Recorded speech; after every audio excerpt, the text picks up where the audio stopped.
Hey everybody, how are you doing? I am Ryan Schott. I am the president and founder of Screenwave Media. I'm here with Justin. Hello, I'm Justin.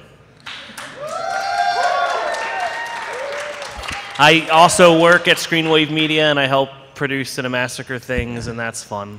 I'm going to try to do this as quickly as possible, but Screenwave Media, we're a YouTube multi-channel network, game publisher, and influencer agency, which is a terrifying thing to say, especially in this day and age. But we started 5 years ago.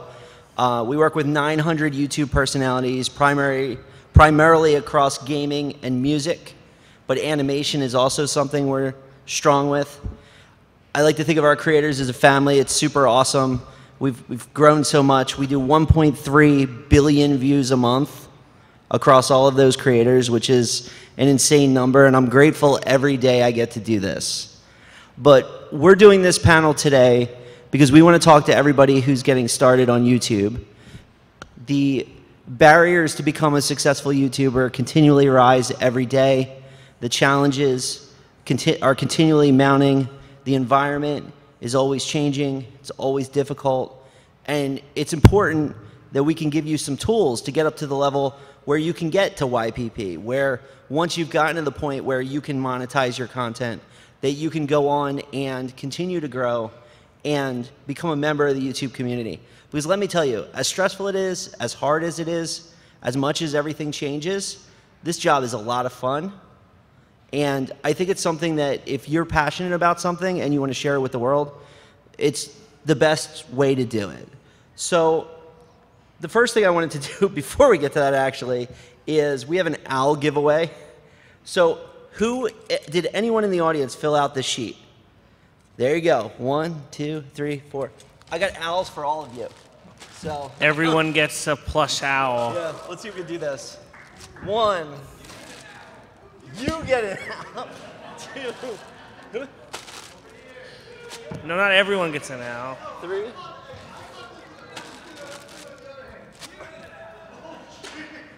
Okay, I got 2 more. All right, who else actually filled it out? I think it was that guy. All right. I think it was the guy with the hat. He filled one out. Oh, he's out. There Okay. you go. Yeah. Hooray. Thank you. So those owls are from our upcoming game, Eagle Island. It's a lot of fun. It's Metroidvania, which I know is cliche, but it has procedurally generated and non-procedurally generated parts, and it's a lot of fun, and I hope you guys check it out in late March for PC, Switch, with the Xbox and PS4 to come very soon after. So let's talk about YouTube. The first thing you got to do is you got to start up and make your channel. But before you even do that, you have to pick a name. The name has to mean something to you, but it has to do more than that. It has to work well in search. It has to not be one that's taken. It has to be something that you could potentially trademark and form a business about. You know, a common example that we have here, James was originally James Nintendo Nerd. It's not a good YouTube channel name because you can't talk about Nintendo forever, and Nintendo's already a thing. You can't trademark that. Our game's called Eagle Island. Guess what? There is a nature preserve called Eagle Island. We have to overcome that in search, which means that we have to become popular before anybody can even see us. Yeah, and we're very against our national parks and all that kind of stuff, so we're hoping to triumph over them. Yeah. So I thought, what was the worst name you could ever have for a YouTube channel?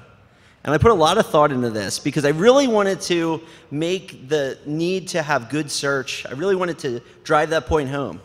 And what name did I think of? Firefly. It's an insect. It's a music festival. It's a band. It's a TV show. There's a movie based on it. It is all of these things. It is the worst possible name that you could have for a YouTube channel. Please do not use the word Firefly in your YouTube channel. I thought you were going to say Pat the NES Punk.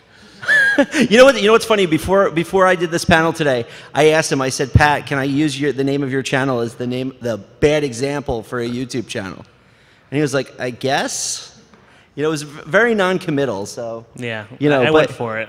But the thing is that, you know, he's an NES punk, but he did Alicia Dragoon. He did many games that weren't on NES. So don't pigeonhole yourself. Pick something that could be uniquely searched, even if you're at a low level of subscribers or viewership, and pick something that can go the distance, that doesn't pigeonhole you. That, you know, we're 13 years into the Cinemassacre game, and you know, we've done so many different things that if we had chosen a name that got us, that pigeonholed us at that point, it would really limit what the fans felt comfortable with us covering. Once you pick a name, you should secure all the accounts for that name, all the socials, all the competing services, and whenever there's a new service that comes out, you should be considering it and parking your name, no matter what. Because your name is your calling card, your name is your reputation, your name is how people find you. In a search-driven game, having something that is unique to you is like gold. And if you are popular, within minutes of a new platform going up, they'll take your name. Like, for instance, Screenwave Everything was taken on Reddit within minutes of us basically becoming known as a company. So we had to get all those names back. It was a huge, huge undertaking. And it'll really help you to have a unique message. Then you end up going into show concept, and you should have a concept. I don't think these days going on YouTube and saying, oh, I'm going to make genre name is a really good idea. So I'm going to make a Let's Play. I'm going to make a review. I'm going to make a long play. I'm just slotting into a given category. Because the problem is, there's a Let's Play for every game. There's a review for every game. Every generic possible video is being spun and created by teams of people that have way more time than you, way more money than you, way more notoriety, and it's their day job. You know, there are channels out there where basically they do that. You need to differentiate yourself by doing something that's unique to you. And the first thing that comes to is, what are your skills, right? So am I very knowledgeable about games? Am I very attractive and funny? That's something that goes a long way on YouTube. Do I have a unique skill? Am I very good at a certain type of game? And I wouldn't just think about it for a second. I would actually write these things down. But if you write, I'm attractive and funny, you're a narcissist. But, you know, I would write down just, what do I have to offer? And I would also write down, what is my time commitment to myself? Because one of the things that YouTube loves is consistency. So if you can make the greatest video ever once a year, that's not a sustainable way to build a YouTube channel. Because even if it's the greatest video ever, you're not sustaining the brand in the way that YouTube needs you to build an audience. So you know, I always look at the sweet spot right now on YouTube is about 3 days a week, which is insane for someone starting out, someone who has a day job, somebody who's doing all those things. And we'll get into ways that you can build a YouTube presence without playing the YouTube game. But right now, the YouTube game starts at 3 days a week. It starts at that. I mean, and you know, we're in a world now where you can overpost, where you could do too many things, which wasn't always the case. But if YouTube is your primary platform, 3 days a week. Show concept, something that's sustainable on the budget you have, and that budget could be zero. Something that plays to your passion and skills. That's flat out starting out. And write things down, make written promises to yourself, because you're going to go back at those and it's going to change, but at least you know that you had a framework. And you're constantly building up the brand and showing that this is who I am from the beginning, from the name to the concept to the promise to yourself. There's pre-work. So let's get into, you've done all those things, you've come up with a good concept, you've done that. Now you're getting to finally releasing content. And this is something that applies to all YouTubers, wherever they are in the system. The things I'm going to tell you now, whether you're just starting out or you have 1 million subscribers, these are the things that matter to the actual release process. The first thing is really your timing of when you do releases. And like I said, we were talking about doing this 3-day-a-week release, but also it's time of day. Like for instance, at Cinemassacre, we try to release always at the same time of day. We release at noon. And that makes a lot of sense for our audience, and it's something that we learned over time. But having consistent timing really matters because it trains the fans to respond, to view your video as soon as it's released. And that gets into something called view velocity, which we'll talk about later. But let me tell you something.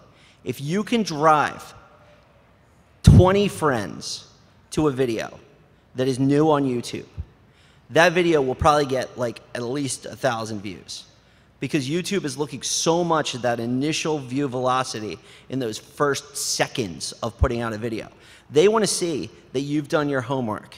They want to see that you have an off-platform presence. And they want to see that you've invested time, money, and effort into the video.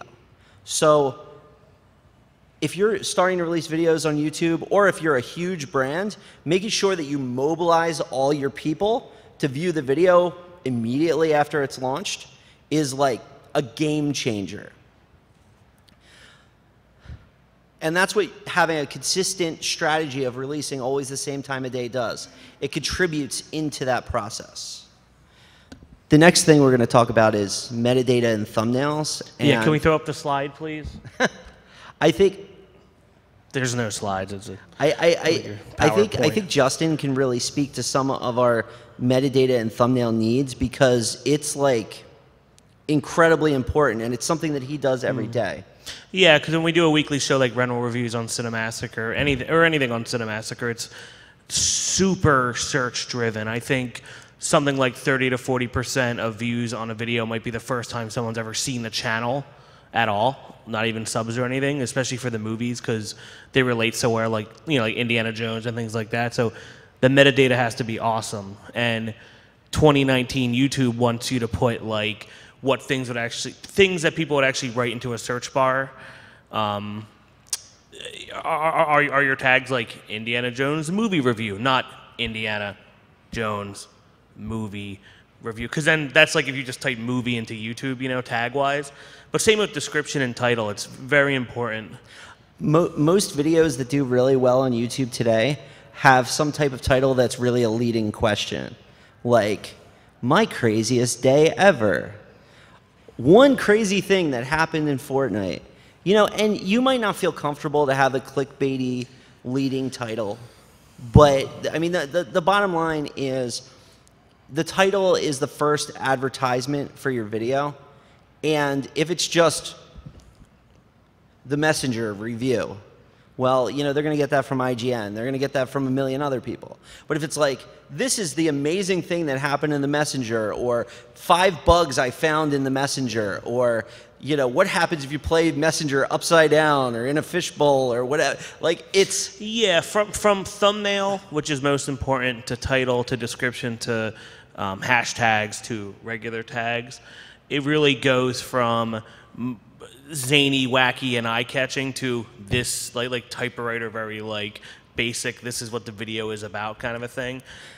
So it's weird. Like, I think so much about YouTube thumbnails that it gets in my daily life a little bit. Like, they took a picture for the social media post for this panel, and the one was far away, but it showed, the breadth of us sitting here, and there's a lot of width to us. But the next one they shot, the next picture they had was like here, and our heads were about 1/3 of the frame. And I want you to think about that when you're shooting, you're making thumbnails in your house, or you're doing it at work or whatever.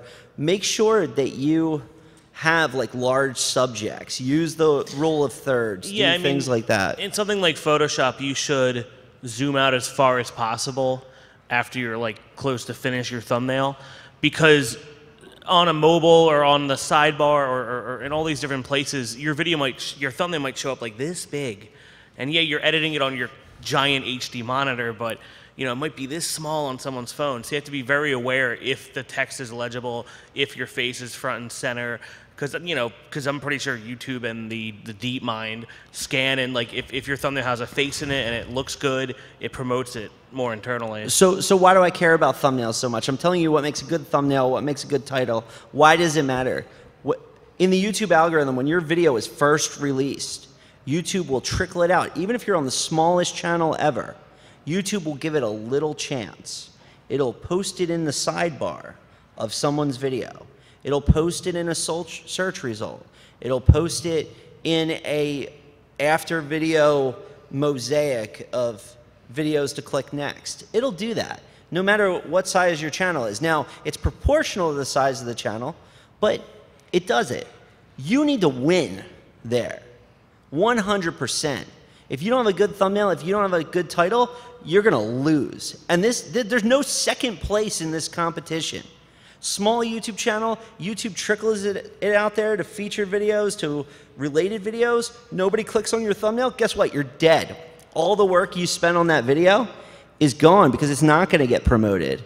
And it's awful, but we live in a world today where the algorithm makes decisions as fast as possible because YouTube's main goal is to make more money, unfortunately. Right. So that goes to another thing, monetization. Those of you that don't have monetization are at an extreme disadvantage to those of you that do.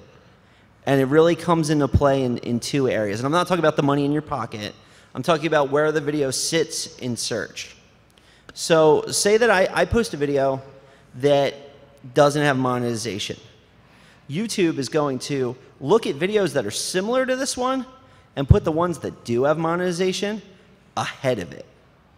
And you think about that, and it ripples through a whole bunch of other consequences of YouTube working that way. Small channels used to get a bonus when they first launched. They used to get what was a new channel bonus. And I used to see, because I've looked at thousands of YouTube channels, I used to see a new channel that had video with 1,000 views, video with 1,000 views, video with 1,000 views, video with 47 views. And that was the new channel bonus at work.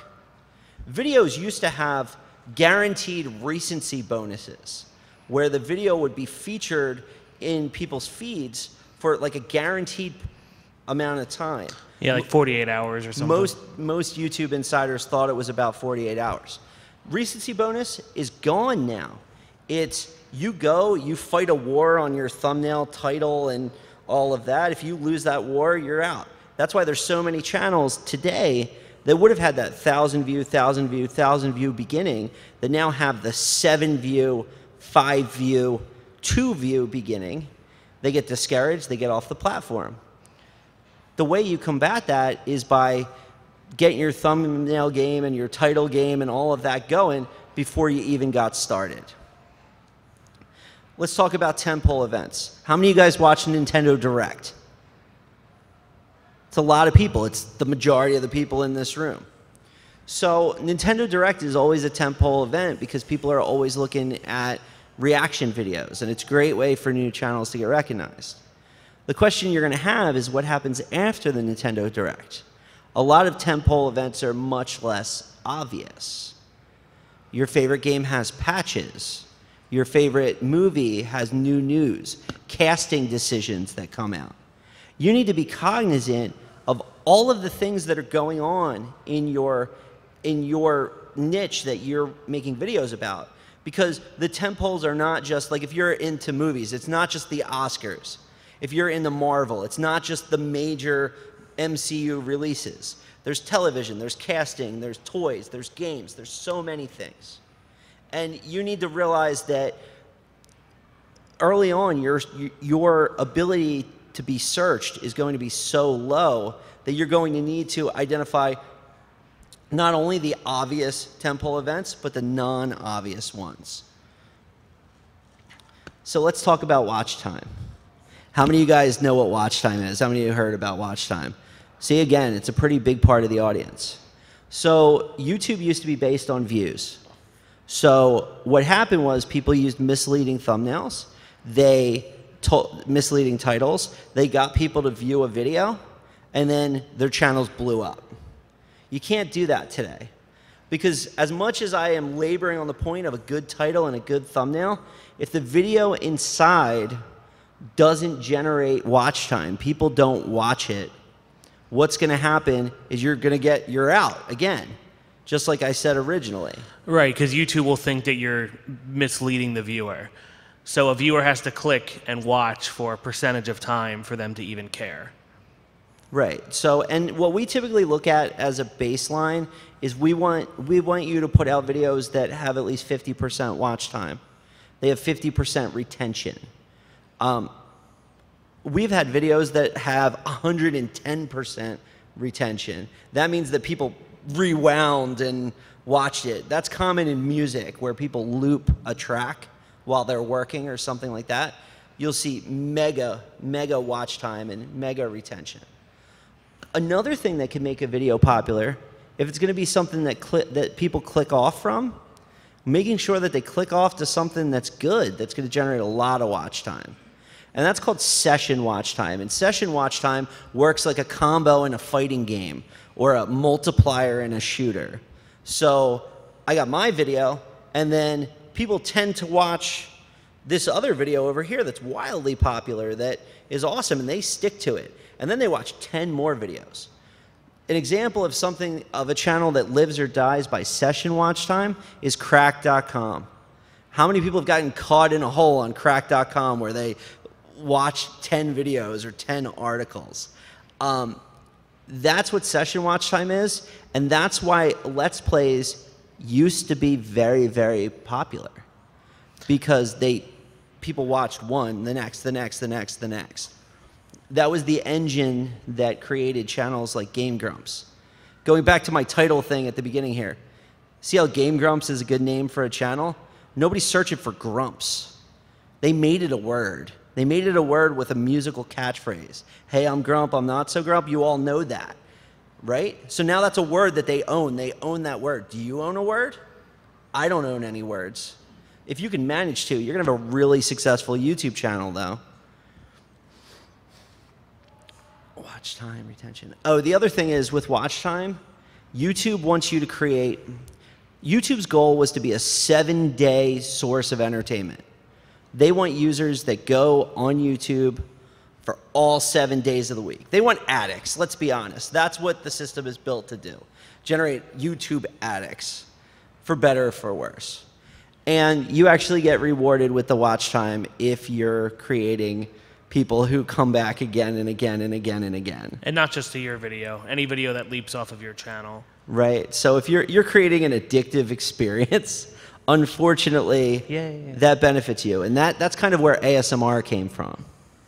ASMR videos were greatly benefited from that 7-day watch time initiative. So we were talking about click-through way back in the beginning when we were talking about the thumbnails. But I want to talk about it again because I have it in my notes here. Anytime any user is presented with anything, you want people to click on the next thing. So playlists become important, but nowhere near as important as they used to be. It's more important that the relationships between videos are strong. So one thing to do, and you'll see a lot of popular YouTubers do it, is they'll launch a video, and 15 seconds in, they'll say, just like I said in my previous video about this, look up in the corner and click on the card. They're doing that because they're trying to generate that session watch time, and they're trying to get people to go from this video to that video and back again, because that's like this super click-through experience. So they're spinning clicks. That's how channels like Jake Paul and all those guys got so big, is because they forced you to watch multiple part things, or, oh, I pranked this guy, go watch his video, to go, and then you go back and forth, and then it ties everything together in this awful, awful web. But because the person watched like 60 hours of video, it made all those guys super famous on the platform because YouTube promoted the hell out of it. And that works in gaming too, to a degree. Yeah, like if you can have genuine collaborations, I guess the best example we have at this con is the Metal Jesus Rocks crew. You know, they have multiple channels that are weaved together, that constantly are collaborating and making content together. I think that that's probably the best example of like a virtuous version of this, with, you know, the Pauls being the negative version of it.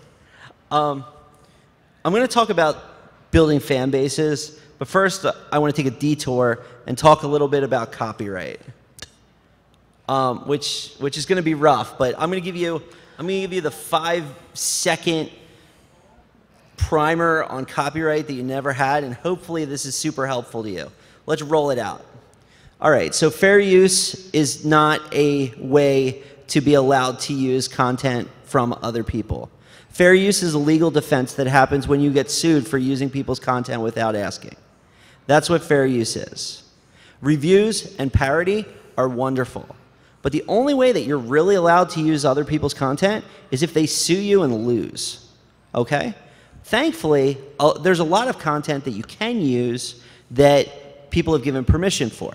Like if you go to Devolver Digital's website, it says right on it, can I use Devolver Digital Games content? Yes.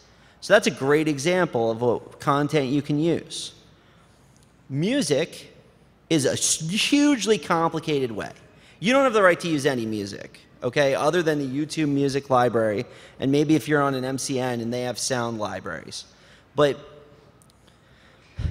if your videos get claimed, they're going to be de-emphasized in search, and it hits the biggest channels.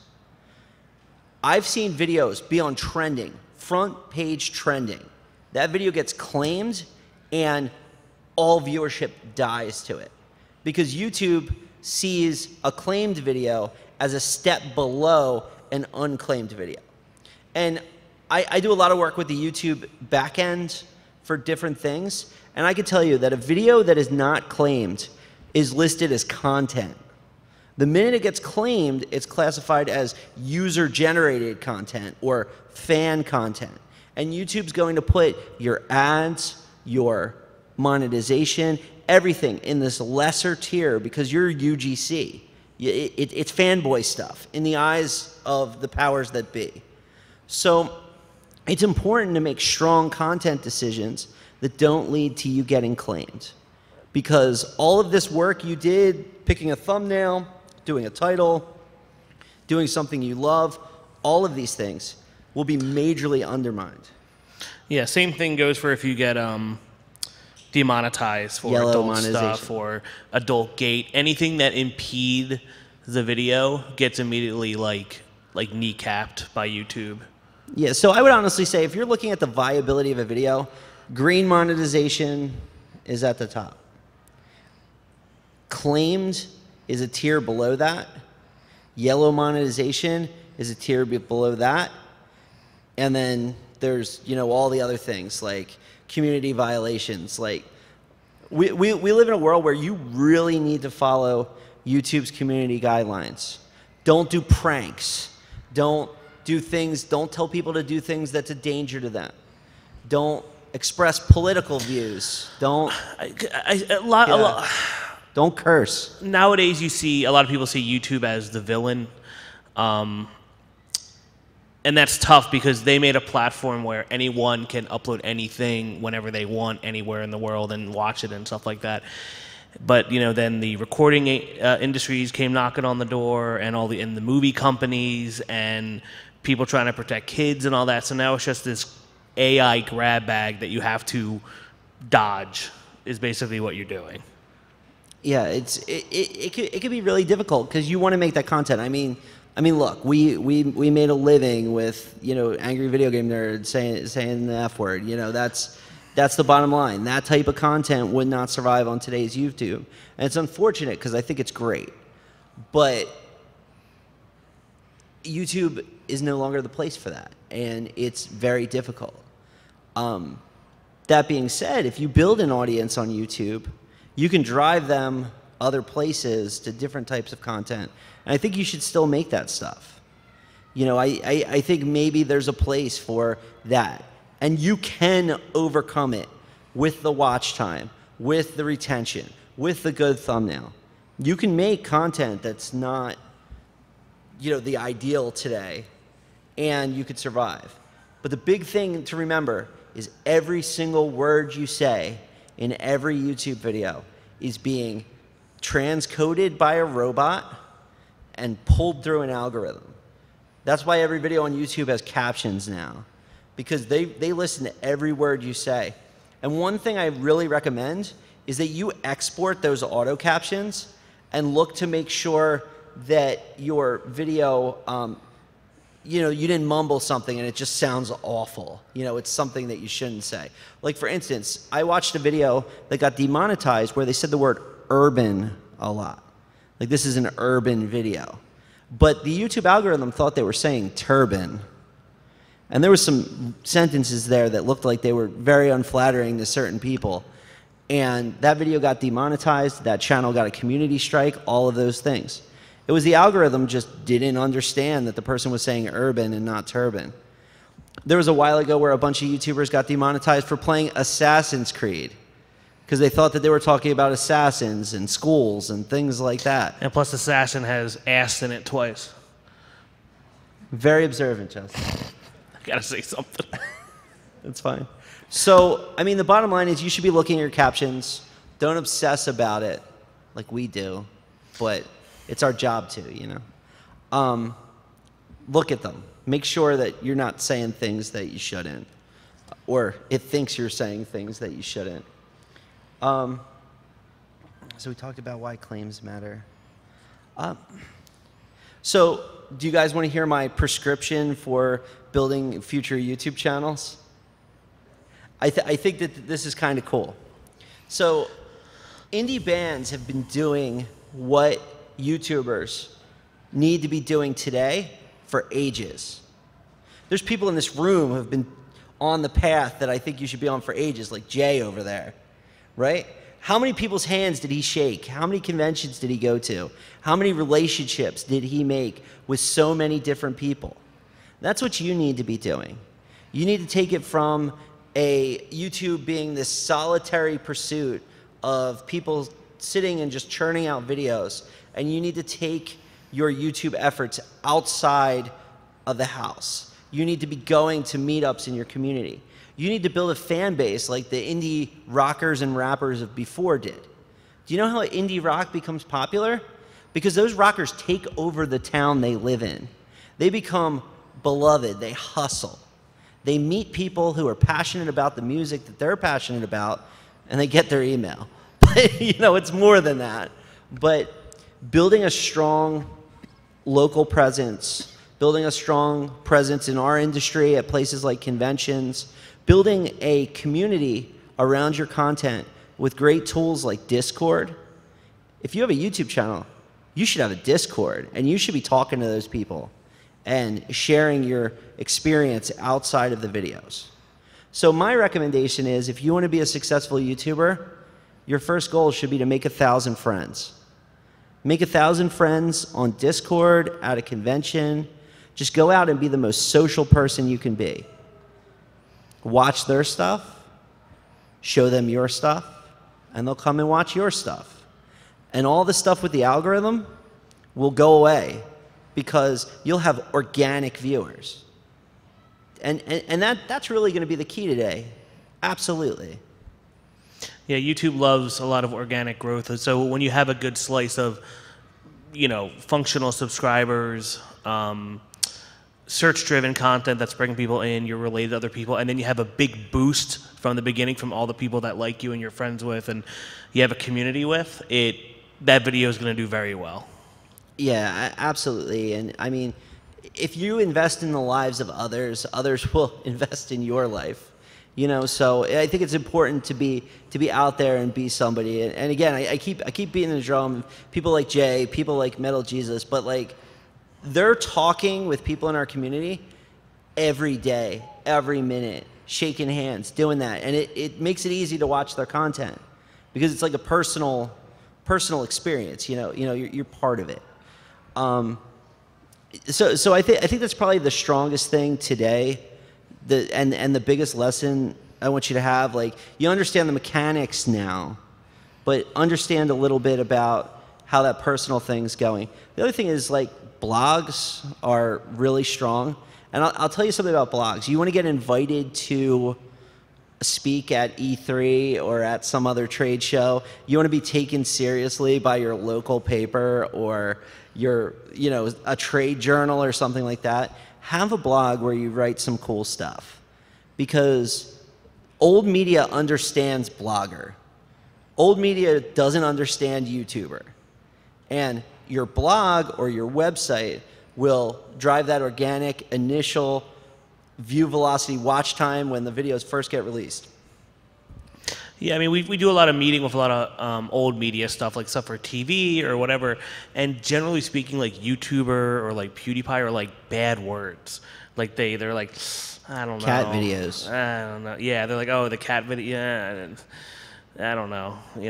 Yeah, it's really difficult for them. But professionalism goes a long way. There's YouTube personalities that I work with who are incredibly professional. It's incredibly business oriented. They're thinking about all of these important things that I have on my Sheraton papers here from the hotel. And it's just a delight. And we're doing good work. We're gaining fans, and we're making lots of money too. I mean, totally honestly. So I want to open up this discussion to questions right now. And I hope that I can elaborate on some of the things that I talked about here. Yeah, I know that. I think most of the panels here is just like the person's name. So I think there's even description is just like Screenwave Media. Yeah. So I don't know. I don't think anyone knew they were getting a YouTube 401 class. but we have done this panel in the past, and it was always don't do it. Yeah, it was always pessimistic, but now it's you're optimistic.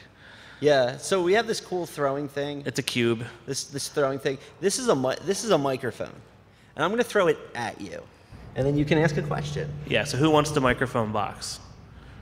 Okay, here we go.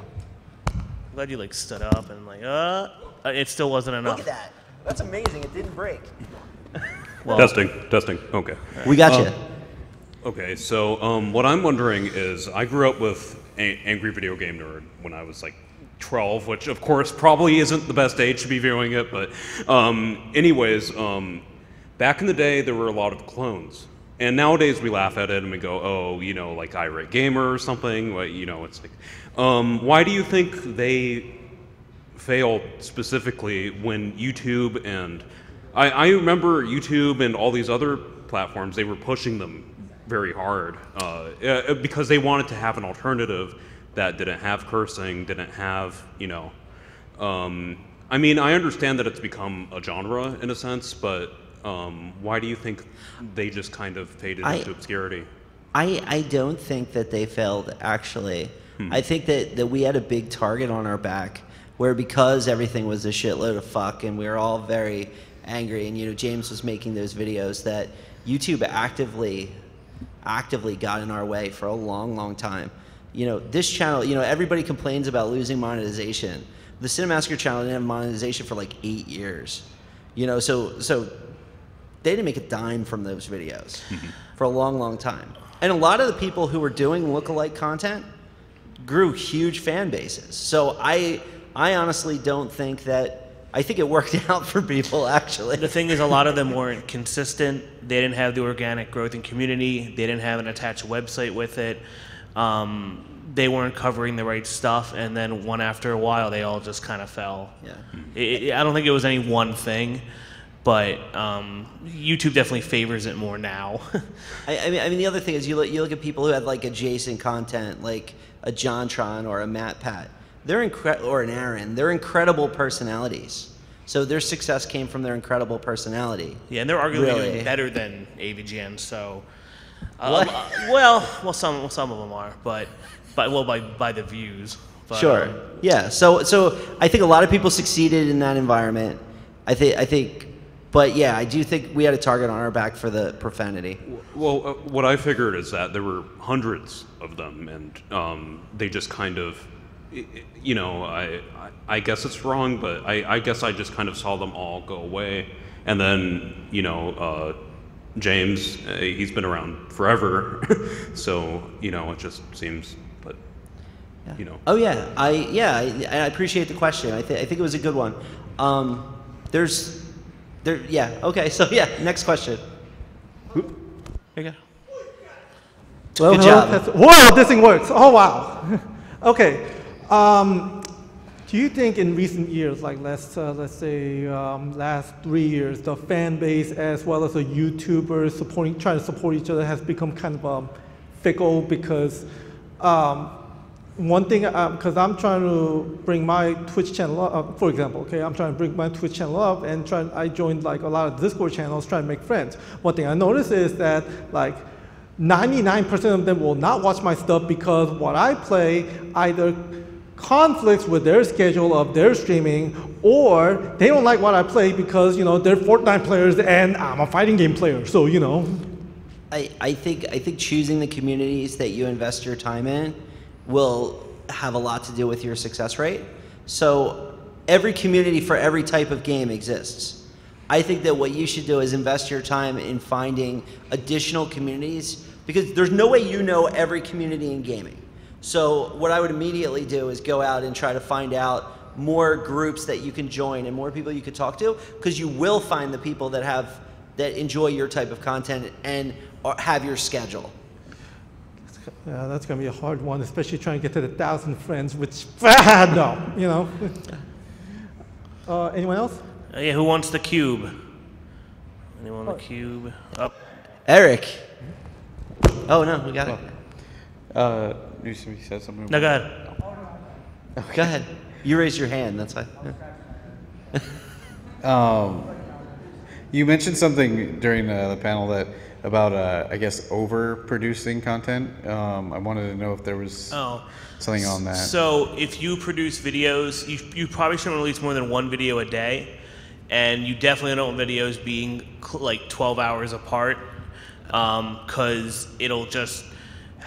YouTube will see that as like trying to flood someone's sub box, and they de-emphasize the tar out of that because of a lot of the kid videos that happened a few years ago. So that's why we try and release at the right time of day on the right days of the week with Cinemassacre, because sometimes one thing gets too close to another, and we've seen even recently where we've done that and it will hurt the video before and then a few after too. I wrote a tool using the YouTube API, which is a programming interface called True Subs. And you can see it, I think it's at truesubs.org. But you could basically go in that tool and you could see what your natural subscriber feed would look like. Like it's just a chronological list of all the people, all the videos from all the people you subscribe to. And I noticed that if somebody released 2 videos on a day, the second video would not get featured at all. If people released 3 or 4 videos a day, the first video would also get dropped. Right? So if you're a Twitch streamer, for instance, and you're releasing like a batch of stream archives, you're just killing yourself, because YouTube doesn't want to see more than 1 video from you really a day. They really don't. It's super de-emphasized. You better be the most famous dude on earth to get views from releasing multiple videos in one day. And that's the problem with a lot of channels who do Nintendo Direct things or tentpole stuff like that, is because they only release like 8 times a year, or you know, eight times of the year, and they release 50 videos in a week, you know, covered Nintendo Direct, and that just like, because YouTube likes predictability of a channel, so they can figure out what ads to put, like ad buys for your channel for like the next month and stuff. And if you're all over the place, they're just like, screw them. Let's talk about how animators can't make money on YouTube and the reason why. So they can, first of all, but the reason why the perception exists is because if let's say this is a graph, and your channel normally gets this amount of views, and then you release your big animation you spent 2 years on, and your views go all the way up to here. Well, what's going to happen is YouTube is going to run out of ads for you about here. So the space between here and here is lost money. Now, if you had been doing production vlogs and personality-driven videos, and say you were here normally because you were doing all this ancillary content between your amazing videos, But what's going to happen is YouTube is expecting to serve this many great ads for you. You pop up to here, you'll probably get to like here, and then you'll only have the poor performing ads in this area. So that's why consistency is so important, because YouTube sells ads on a 30-day or 90-day cycle. So they are expecting your channel to perform at a certain level for the next 30 or 90 days. And if you greatly exceed or greatly miss the mark, your money is going to be somewhere in there that's, you know, it'll be bounded by where they think you are. That's why when YouTubers get burned out and they stop making content, they see their money continue to rise for a few weeks. And they think, hey, I made it. I'm in the, I could do this forever and I'm going to make lots of money. But the problem is the next month it rolls over and their monetization crashes, because in that time period they were living off of prior performance rather than current performance. Yeah, so there's usually monthly crashes or raises, and then quarterly, because that's when ads are bought, packs are bought in. And that's why you see a lot of fluctuation in a lot of channels' CPMs, like how much they make per 1,000 views, because some channels might have a $2 one, some might have a $10 or a $15 one, based on what YouTube, like the good ads that you use based on the proper click-through rate and all that kind of stuff. I'll give you an example. I know a retro game channel that has been releasing consistently once a week for years and years and years and years and years. And you probably watch him, and I'm not going to tell you who he is. But his CPMs, the amount of money he makes per 1,000 views, is probably 18 times what a Let's Players are. It's some ridiculous number. It's just because there's been a decade of consistent, reasonable quality releases for over a long period of time. And he's doing NES stuff and Genesis stuff and just stuff, but the show hasn't changed, the views haven't changed for so long that, that channel may be doing 800,000 views per month and it's making money like a 9 million view channel because of consistency. Who wants the cube? Oh, I just wanted to follow up a small little thing. Just using Game Grumps as an example, because I believe they put out like 3 videos or 2 to 3 videos a day. They're YouTube preferred. They're on a different tier. Oh, okay, so YouTube sells the ads directly. Yeah. 1, they're on a different tier. 2, they have a huge audience that just goes to the channel every day and just checks to see what's recent and things like that. And they all have great social presence, because there's like 8 guys and they're all that's like a different level of YouTuber. The raw force of their social presence across all of the people and the way they're doing it kind of lets them break the rules. However, if you notice on their channel recently, they kind of broke away a little bit of like the huge like 27, 28 part things, and they're going back to very much like consolidated in one episode. Like, what does Aaron think of this? Like they're using like the new system, and they slowly have been going into it. Yeah. Don't put numbers in your video, because part 1s always do better. So let's say I'm playing Super Metroid, and it takes me 6 parts to do what I want to do with Super Metroid. Part 1 should have a storyline title. Part 2 should have something cool that happened. Part 3 should have something cool that happened. It should never be Part 7, Norfair. It shouldn't be that. Yeah, like you can do a video, like you can cut it in such a way so like this video is just the morph ball stuff, because that helps like an audience. Yeah. And, yeah. So, you get past it to that little guy behind you. He's very excited. Yeah, don't throw it at him. Yeah. Hey. Hello. All right. How you doing? Good. Do you have a question about YouTube? Yes. Okay. Like, on 2017, I made 6 videos in one day. Congratulations, that's awesome. That's better than most people in this room.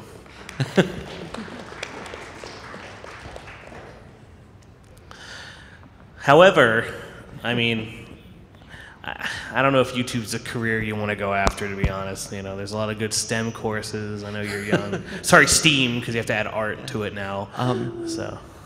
So do you want to pass the cube to the next person? Yes.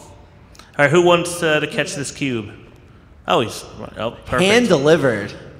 Oh, what do we need? Great job, Manlin. Thank you. Yeah, how many videos did you put out in 2017? Got it.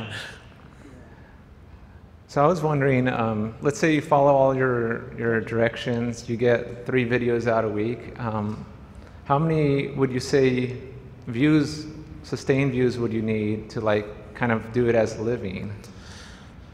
Oh, if you're doing everything we said and things are picking up, how many views would you have to get to make it a living? Exactly, yes.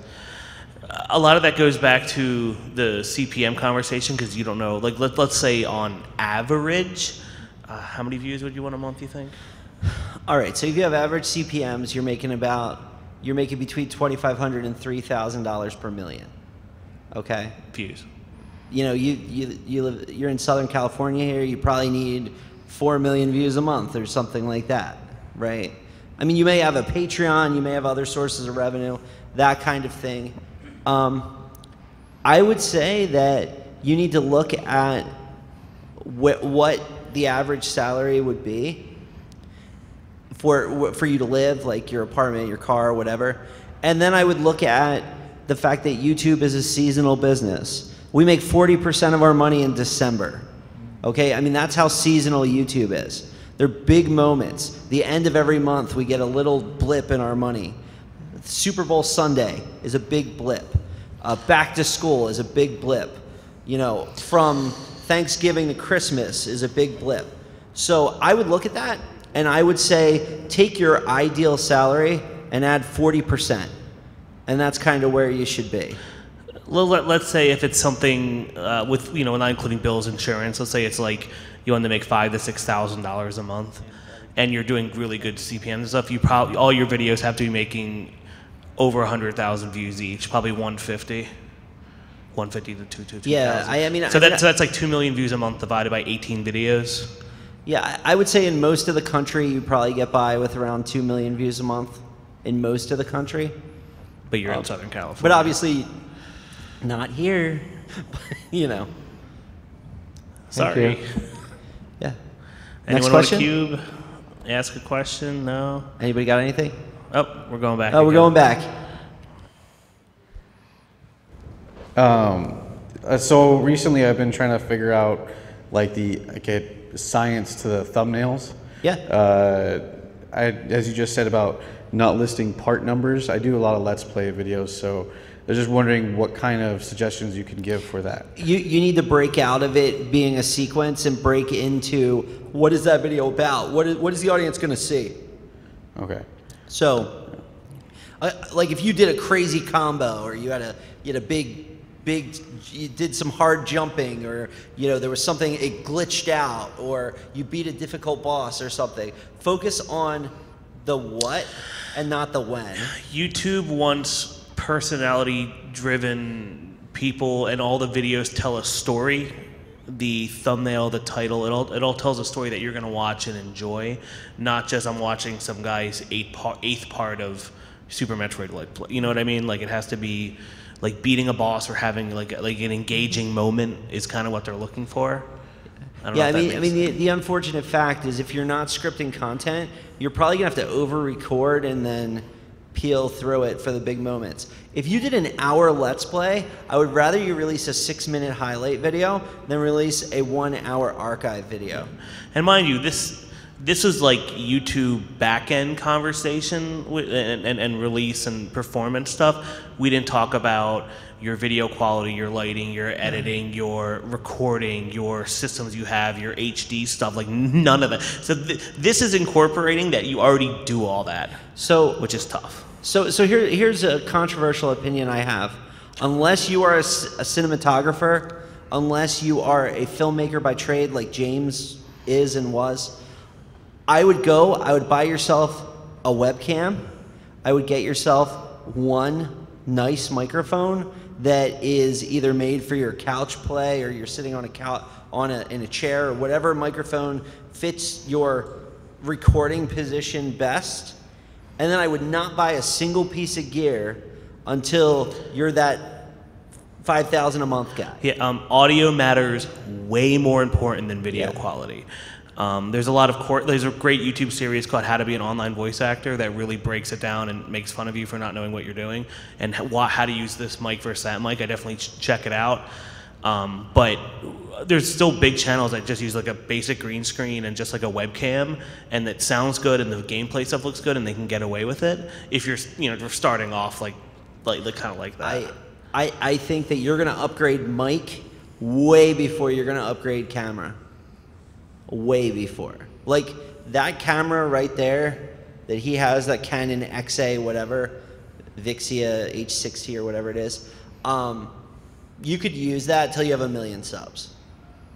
Flat out. Like don't dwell on it unless that's your craft. If you're a cinematographer, if you can, pull the focus and make it look awesome and that's what you're about, that's what makes you passionate about it, then get the cool camera. Yeah, but if you're using the mic off that camera to record stuff, especially Let's Play commentary and stuff, that's bad. Yeah, don't you dare. That camera doesn't have a mic. That mic is to sync the clip. That's what that mic is for. That's why he has the silver one down there. And don't even use these or these SM58s. Yeah. Well, I mean, you can use this, but then you're like in the club, like, I don't know. Yeah. Don't. There's better stuff. And again, you can look at that series I mentioned earlier, or hit us up on Twitter. We can give you recommendations on gear and all that kind of stuff. Yeah. And if you tweet at me about gear conversations, oh God, I'll be super nerdy with you. Like I'll talk about lenses or cameras or anything, and any of this YouTube crap too. I enjoy it. So if he relishes. My day is like my job. What is my job? My job is I go into the office and I have this conversation 900 times a day. And then I manage some people. That's my job. And then I do some videos with him. And that's it. Yeah. I guess any final questions before we leave the state? Yeah, we're getting out of here after this. We're flying to fit. Thank you guys for coming. Is there any money in like any of the other platforms like Mixer or IGTV, or should you start there or start at YouTube? Okay, so if you go on Twitch, and you better really like streaming. I mean, it better be your favorite fucking thing on earth. Like, you better like adore streaming. Mixer, they flew everybody out to PAX. That was kind of cool, but I didn't see any careers. Example, like we've been talking about the death of esports for a while now, on and off. Yeah. And the death of esports right now is streamers would rather stay in their house and stream the game because they would lose too many subs and lose money going to a tournament. I'll give you an example. I was talking to a Smash Brothers pro where if he went to a tournament, basically if he won the tournament, he'd be like getting his airfare and hotel back and then a tiny little bit of money. Him missing the 3 days of streaming to do that, he was losing like $12,000. So yes, there's a lot of money off the platform you can get, but same thing. That's mega about consistency and hitting it. Yeah. And you can use services like Mixer and any of these other newfangled things that come out, but compared to the ad buy 15,000 person sales team of YouTube, there's not a lot of money in them, or the infrastructure's bad, or it doesn't work on mobile properly. You couldn't seat the entire YouTube ad sales team in this building. Think about that. Like, they wouldn't fit. The number of people that YouTube has selling ads wouldn't fit in this entire convention center. They could have a convention for themselves. But I would say YouTube's engineering team and fixing problems, it's probably less than this group here. Like, not even kidding. Like, we've been there. It's pretty rough. So that's what Google and YouTube like. It is 5 o'clock. Everyone wants to go home. Do we have one more question? Nothing. Nothing? Forever hold your... Oh, Aaron. Oh, wait. He wants to go again as well. Yeah. Yeah, let's I want to hear your question, so we'll do both. We'll do both. Yeah. We'll get you. You'll be the last one. 2 questions. 2-part. So, Justin, what is your favorite color? My favorite color? I want to say blue, like my beautiful eyes. Pink's a funny choice, of course, but I wear mostly black because it's slimming. I guess pink. Good answer. Yeah. And Ryan, what is your favorite Game Boy game? Mike told me to ask you that. My favorite Game Boy game. Oh, it's so hard because there's so many, right? I'm really enjoying Super Mario 2 right now. 6 golden coins. I'm really enjoying it. My favorite will shift, but that's where I am today. That's a good answer. Thanks. Thank you. Tetris. Yeah. I think it was. And my favorite Virtual Boy game is Waterworld. I know that's it's fun. It's like, go ahead. I was wondering how could I stream a video game on YouTube? Well, that's against terms of service at Yeah, your current age. 2, then these people will be watching it, and you don't want that. I would say ask your parents. I think that's probably the best thing. There's a lot that goes into it, but I would ask them. The easiest way to stream though is like with a PS4. That would be the easiest thing for you. I don't have a PS4. You have one? No. Oh, well, get one. We don't have a TV. We don't have a TV either. Well, see, now we're getting. Wow. I don't know, man. You're. We got these projectors up here. You can. All right, let's do. You're very excited. Let's do one more. One, yeah. I just want to. And then I mean, technically we can say. No, hold on. I just want to add one comment to follow up to his, Okay. Other platforms, yeah. Well, streaming straight from the PS4. You can't stream straight to the YouTube from PS4. They used to do that, but they took it out a couple of system versions ago, and I don't know when it will be able to be back. So now it's just right now. Wait. I think you can stream it to Restream, and there go to Restream.io. Yeah. Okay. I'm pretty sure there's a way to do it because there's people in our office who do. Wait, it hold on. Yeah, Wait. There's always workarounds. Oh wait, hold on. I think they removed daily stream. I think that's the one they removed from PS4. I guess. Yeah.